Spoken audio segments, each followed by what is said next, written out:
Welcome to Sports Talk with Evan Walker. It is June 6th, Friday, and I just want to say to all of the people that were saying, this finals isn't going to be very exciting, it's not going to be a very exciting final, shut the fuck up. You all don't fucking know ball, obviously. Have you not seen any Pacers playoff games? None? Because that right there is what the fucking Pacers do. The fourth quarter kings. We come in and we take the fucking game at the last possible second. The Pacers did not lead this game until the last second of the game. SGA choked from his spot on the court. Mid-range, right where he always shoots. He took the shot, probably was hoping to get fouled, missed it, front of the rim. Tyrese Halliburton catches the rebound. He had 10 of them, by the way. He catches the rebound. He goes all the way, 8 seconds on the clock, goes all the way down, mid-range, jumps, shoots. What the fuck do you think happened? What the helly Burton? It fucking goes in. 0.3 seconds left. They call a timeout for some reason. They're not going to be able... I don't know why the fuck they're taking a timeout. 0.3 seconds isn't enough time to get a fucking shot, okay? You're not going to get a shot. It's over. SGA choked. Chet Holmgren, I don't give a fuck what his name is. He's overrated, okay? The dude is overrated. Miles Turner ain't going to let him do shit. I promise you that. Tonight he was 2 for 9. 2 for 9. The dude, he looks tiny compared. I mean, Miles is not huge, but he's a big guy. This dude is a fuckboy. He looks like a fuckboy. His name is Chet. He's a tiny little fuckboy, and Miles Turner is not going to let that motherfucker score. Honestly, Miles Turner should back that little fuckboy down in the post and just posterize his ass. I think he could. Miles is not known for dunking on motherfuckers. He can. He dunked on Giannis in the first round. So he can dunk on motherfuckers. I don't know why he doesn't just dunk on motherfuckers. That play where he had to travel, stupid fucking play by him. It was a travel, for sure. But he should have just ran in. He shouldn't have stopped and pump faked. He should have just ran in and dunked it on that tiny little fuckboy named Chet Holmgren. I think that's his name, right? Let me see if I have it. I just looked up some stats. I just said Chet. Yeah, he sucks. 2 for 9. He was 2 for 9. I think he's overrated. I think he's a fuckboy. I think he tries to act hard. You can't act hard when you're that tiny, bro. Lift some weights in the off season. You need to get bigger. I mean, it is gross, honestly. It looks gross. And it's not his fault, maybe. Well, he could, have tried to, get bigger. I don't know. Maybe he's got some type of deficiency. Either way, he's overrated in my eyes. And his attitude pisses me off because he acts like he's a hard ass when he's a little tiny boy. Okay? You're a boy. SGA was 14 for 30. That's pretty good. 38 points. Here's the big key, folks. 8 free throws. I would say that's why we won. But I'm going to be honest, we probably should have lost by 20. And we ended up having Tyrese Halliburton. Listen, Andrew Nembhard is a fucking dog. He was pissing SGA off. He's the type of guy you want on your team. He's a hard defender. And he was talking shit. Him and SGA know each other. And they were talking shit. And I love it. I'll be honest. I fucking love it. And Stephen A. Smith is a fucking dipshit. SGA was 8 for 18 in the first half, and Stephen A. is over here like, they can't slow him down. They don't have an answer. They don't have an answer for SGA. He's 8 for 18, dude. We were losing by 9 points. We were losing by 12 points because we had 19 fucking turnovers. 19 turnovers. That's why we were losing. We were not losing because SGA, we didn't have an answer for SGA. He was 8 for 18. Okay?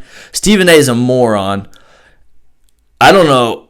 I mean, I get it. I actually do get it. It's because Stephen A. Smith is pissed off. He fucking hates the Pacers because they always beat the fuck out of his pussy ass New York Knicks. Sorry, Stephen A. Maybe you should be a Pacers fan, then you'd be more happy. Probably not. I mean, it's been a while since we were happy about anything. But it's true. Stephen A. rides SGA's dick, and it's gross, honestly. Don't get me wrong. By the end of the game, solid performance. 14 for 30. Is that what it was? 14 for 30, 38 points, 8 free throws. That's what we need to keep doing. This guy thinks, dude, at the beginning of the game, he was literally just trying to get fouled. Him and Chet, same thing. They were throwing up stupid shots. Like, they weren't even stupid. If they would have just shot it normal, it probably would have went in. But they were expecting a foul, and they weren't getting fouled. Nembhard at the beginning of the game literally moved out of the way because SGA was trying to push into him to get the foul. And then he actually threw it. It was a really good layup, but it would have been way easier if he just didn't try to get a foul. But anyway, Nembhard did that at the beginning. Nesmith had Nesmith had like 10 rebounds. Tyrese Halliburton had 10 rebounds. We out-rebound them. Let's look at the stats here. 47% field goal percentage. I swear, they had 98 shots. We only had 82. We were 18 for 39 from 3. They were 11 for 30. We were 46% from 3-point. Yeah, okay. Free throws. They made 21 out of 24. We made 15 out of 21. Total rebounds, and this shocked me. It shocked the fuck out of me. We had 56 total rebounds. I guess because they had 16 more shots than us. But they had 39 total rebounds. We had 56. At the beginning of the game, they had to be way ahead of us in this category. We had 13 offensive rebounds. They had 10. Did not see that coming. When I looked at these stats, I was like, there's no fucking way that's right. 43 defensive rebounds for Indiana. OKC had 29. Assists, we had 24. Obviously, we always lead that one. Blocks, we had 7. They had 6. Steals. This is what fucking killed us. I don't know how grown men in the NBA can let another man in the NBA just steal the ball from you while you're dribbling so easily. It's crazy. And we did adjust. I think they just weren't used to it. First half, we were getting stripped left and fucking right. It was not even funny. And second half, a lot better. But they had 14 steals. We only had 1 steal. We had 24 turnovers, people. 24 turnovers. And we won the game. That is insane. Can you imagine what happens if we cut that in half? We would have won by 10, maybe. Maybe just 5, but maybe 10. That could have been 5 more three-pointers. 6 more three-pointers. Who knows? Holy shit. They had more points in the paint, 49. We had 38. They had less fouls, 19. We had 22. Yeah. I was not going to start off by talking about the game, but it just finished, and it was fucking amazing. This team, I've said it before. It's like Peyton Manning with the Colts. I could not stop watching the game at any point because I thought no matter what, we have a chance to win this game. It's the same with these Pacers, dude. No matter what happens, I feel like we have a chance to win the game, no matter what. I don't care if we're down 15 in the fourth quarter for the first time in 50 fucking years, folks. That's a real stat. No team has come back to win from down 15 in the fourth quarter in the finals in 50 fucking years. The Indiana Pacers did that tonight. But that's what I'm saying. No matter what, I think we have a chance to come back and win. The last 3 game ones we were in. Okay, I guess, no. Cavs, we won. But we actually, I went back and looked. We won by like 7. We didn't have to come from behind. Like in game 2 we did against the Cavs. And it was beautiful. It was insane. Shit happens. Game 1 against the Knicks. Obviously, everyone remembers that. Dude, I was literally looking up whenever Nembhard started fucking going off and Miles had the fucking step back 3 off the fucking glass, dude. A center pump fake. I'm gonna drive. Psych. I'm stepping back. 3 off the fucking glass. When that went in, I was like, yeah, we're coming back. This team is fucking beautiful. I love this team. Matherin's defense, he had this block. And Jalen Williams, ugly ass, because that dude, the dude, oh my God. Yeah. But anyway, Matherin blocked the fuck out of this dude. And he flails his arms in the air. No foul. It wasn't a foul. He went straight up, blocked all ball, and they hit bodies. He went straight up, though. Good no call. Thank God. Honestly, we've had good refs, I think. They're not calling a lot of soft-ass shit. They did against the Knicks when Jalen Brunson was flopping, but they stopped after the second game. I fucking love it. But, yeah, Matherin, I love his attitude. He reminds me of Draymond Green, but way better. Draymond was pretty good when he was young, but same attitude. I fucking love it. He's talking shit the whole time. Obi Toppin, dude, he was pissing me off at the beginning of the game. But I think he had 5 threes. He was draining it from the three-point line. That's the thing about this Indiana Pacers team. Everybody can shoot, and everybody can go off. Obi Toppin can go off for 20. He had 17 tonight, I think. 5 threes and a 2. But that's the thing. Aaron Nesmith, he had a 30-point game where we won, obviously. That fucking crazy game 1 against the Knicks. Miles Turner can score 30. Pascal Siakam, he can score 30 every night. Tonight he had 19. I just needed him to score 1 more and Tyrese to score 1 more to hit a bet, but fuck me, I guess. But that's the thing. Pascal only had 19, and I'm telling you, dude. And that's the thing too. The team's unselfish. They don't care where the points are fucking coming from. They're just trying to win the fucking game. That's it.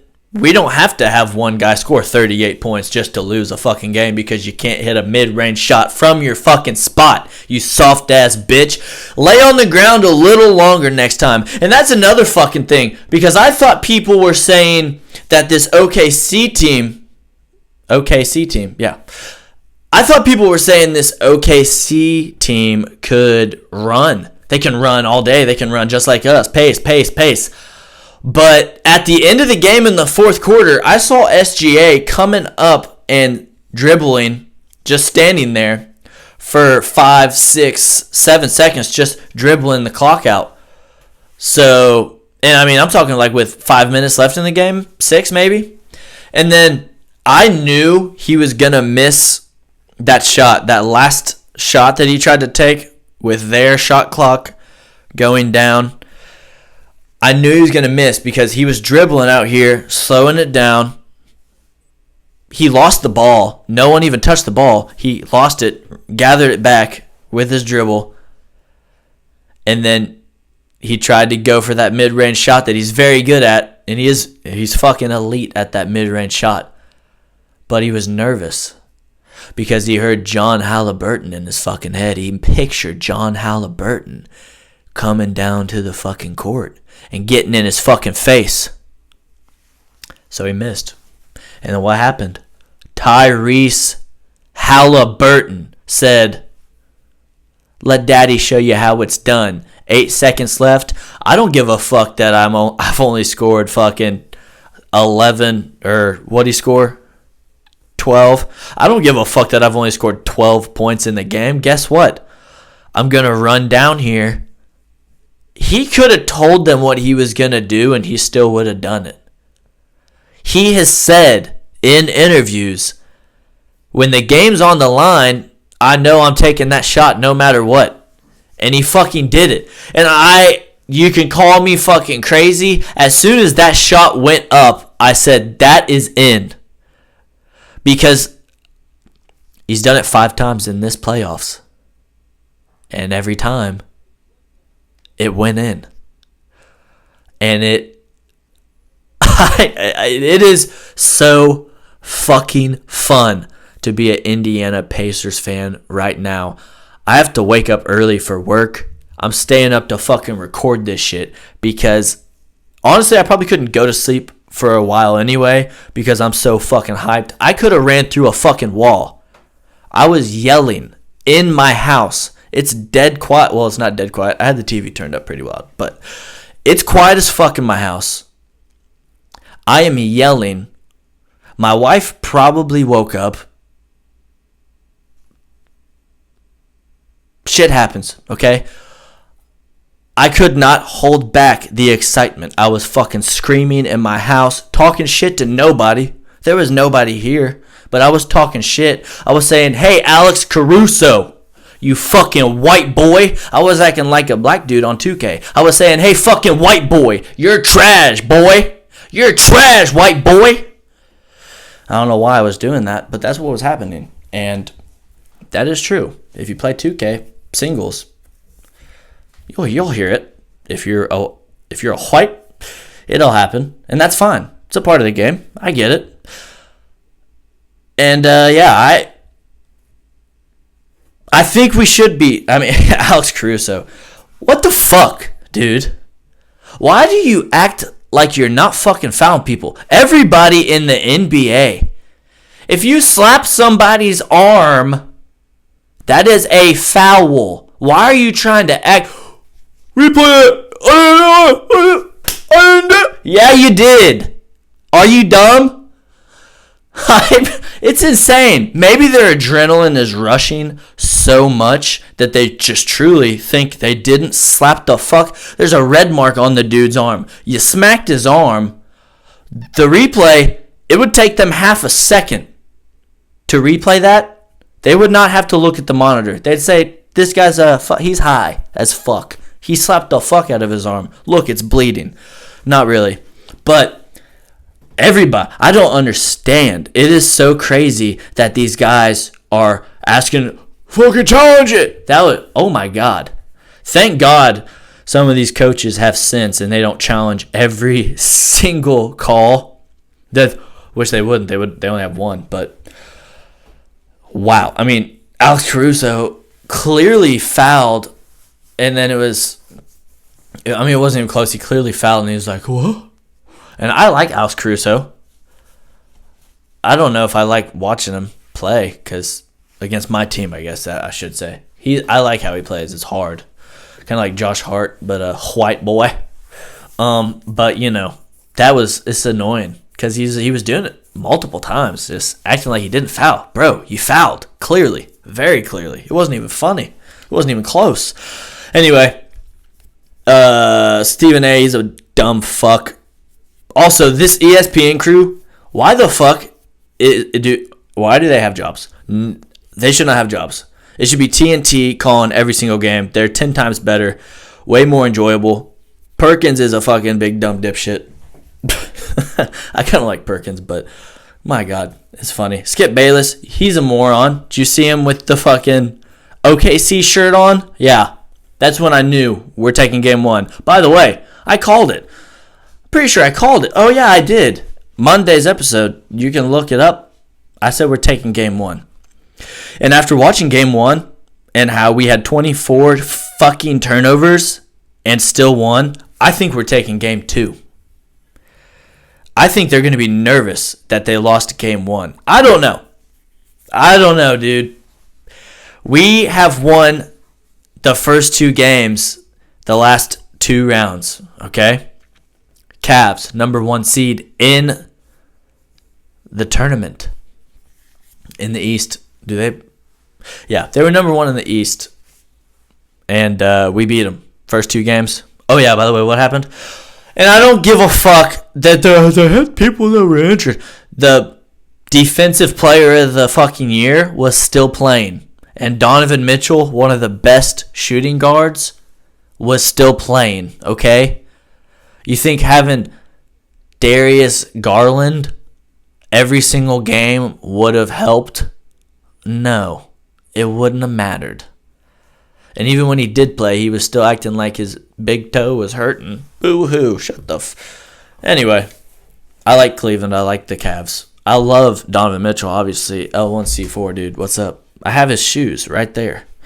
But, yeah. That shit. And the people talking about the finals not going to be exciting, you're all morons. Nobody's going to watch it. If you don't watch it, you don't like basketball. That's fine. You weren't watching it anyway then. Anyway, I wrote this before this game, and that's why it's so much better. But this is why the Pacers can win it all, okay? The last time Carlisle was in a championship series, he was a huge underdog. It was the Dallas Mavericks against the Miami Heat. Most people can't name more than 2 players on that team. But most people can probably name at least 3 players on the Miami Heat team. LeBron James, Dwayne Wade, Chris Bosh. People like that. They won the series 4-2. The Dallas Mavericks did. And obviously, yes, they did have Dirk Nowitzki, one of the best big men to ever play. But can you tell me who else they had? Some people might be able to say Jason Kidd.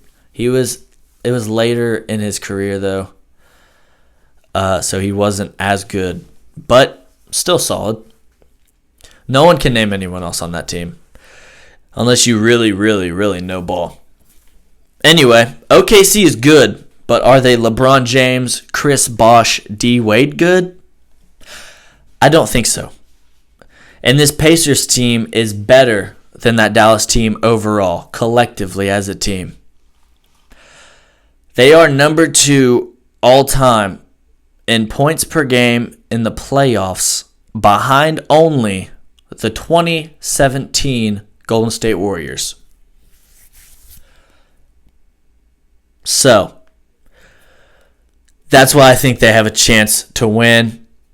And I'll say it right now, I really think that they're going to win it all. Everyone thinks we should not. On paper, we probably shouldn't. But I don't know why. We like it in the playoffs. Both teams look very similar. Our defense is way better than it was at the beginning of the regular season, maybe even towards the end. But our defense is solid. Nembhard and Nesmith are solid defenders. Miles Turner, solid defender. Pascal's stepping it up. And these guys rebounding, they need to get better at rebounding. But offensive rebounding preferably. But honestly, both. Yeah, it's just rebounding. But whenever we need big rebounds, I feel like we get them. So that's all I got to say about that. Game 2 should be electric. I don't know when it is. Probably Saturday. That should be a good one. I think every game should be a good one. And honestly, I say Pacers in 6, but I think it might go 7. I really hope it only goes 6. I hope I'm gonna say Pacers in 6 because we need to. Yeah, it'll probably be in 7 though. God, I don't know.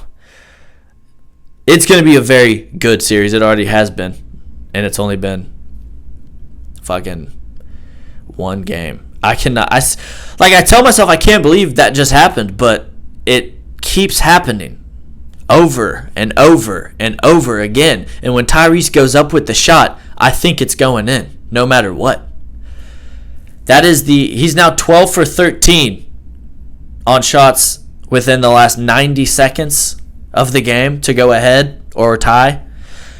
That's unreal.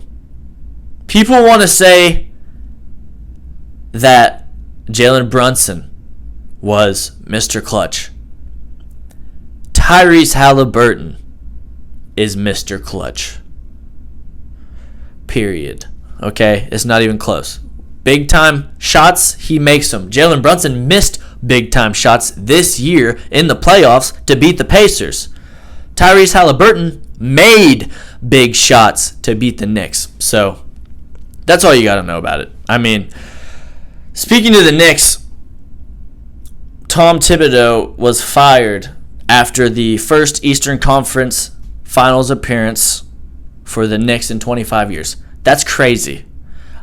I cannot believe that they fired this guy, but maybe they didn't like his record in the playoffs, or maybe they just don't like that he only plays 7 to 8 guys, which he started playing more guys when they started losing games. But I don't know. I was pretty shocked that they fired him because literally, like I just said, Eastern Conference Finals appearance, first time in 25 years. Why would you fire a guy after that? Last year, they were 1 game away from the Eastern Conference Finals with people hurt. This year, they were healthy. Rick Carlisle's a better coach than Thibs. I mean, I don't know. I think maybe the New York Knicks are just, maybe their organization is fucked up, or maybe they have a guy in mind already that they think could take them further. I don't know who that would be, but maybe that's what it is. Anyway, we haven't talked about the WNBA, or I haven't talked about the WNBA for a little bit, and that's because Caitlin Clark has been hurt. But good news, she should be back in a week or 2, hopefully. So, fingers crossed there. And finally, NFL news. Stop me if you've heard this before. Anthony Richardson is hurt. Shocker. I know. He injured the same AC joint that he hurt last season. He should be back in time to practice and play by the start of the season, but I doubt it happens. We all know how it goes. I think it's Danny Dimes' time to shine, people. And listen, I think people will be surprised by how well he plays, especially getting these extra reps with AR out. He has never had a competent offensive line in his career, really. I mean, so I think maybe that'll help him because we have a good line, solid line. Well, I wouldn't say we're great, but we have a solid offensive line, and I think if he has just a little bit of fucking time, and he can run. He is Vanilla Vic, as we all know. If he has time, he can run. He's got wheels, folks. But he is also a better passer than Anthony Richardson. If people don't know, Anthony Richardson in high school, his completion percentage in high school was below 58%. His completion percentage in college was below 58%. And in the NFL, obviously, below 58%. I think it's closer to 55 or 50, maybe even lower. That's remarkably bad. That is disgusting. And I don't understand why they thought that would change in the NFL if he did it in high school and college. I don't know how he went D1 throwing that poorly in high school. It's probably, I mean, he is a fucking athlete. He can run the ball, but you're a quarterback. You need to be able to throw a 10-yard out every now and then. Like, I don't know. I think Daniel Jones is a better throwing quarterback than, I'm just saying it. The only reason I was optimistic during the offseason is because Anthony Richardson was getting trained by the same people that Josh Allen got trained by to help him get his throwing mechanics down better using lasers and all this high-tech shit. Is it going to help? I don't know. Is it going to help him not be made out of fucking glass? Apparently not. So, not really very optimistic about that anymore. But I am optimistic about Daniel Jones being good, because I think he can be solid. I mean, hell, we made the playoffs, or we were one game fucking away from making the playoffs with Gardner Minshew. Daniel Jones is better than Gardner Minshew. So, anyway, last thing we got for NFL news and for the episode, Aaron Rodgers is going to the Steelers. Everybody knew this was happening. I don't know why some people were acting like it wasn't going to happen. It happened, and I think the Steelers are going to be solid. Now all they got to do is sign TJ Watt. And I think they've made him some offers. They're going to figure it out. TJ Watt's not leaving the Pittsburgh Steelers. He embodies the city and the team, what they've always stood for. I don't think he's going anywhere. But anyway, that's all I got. Go Pacers. I'll see you Monday. Peace.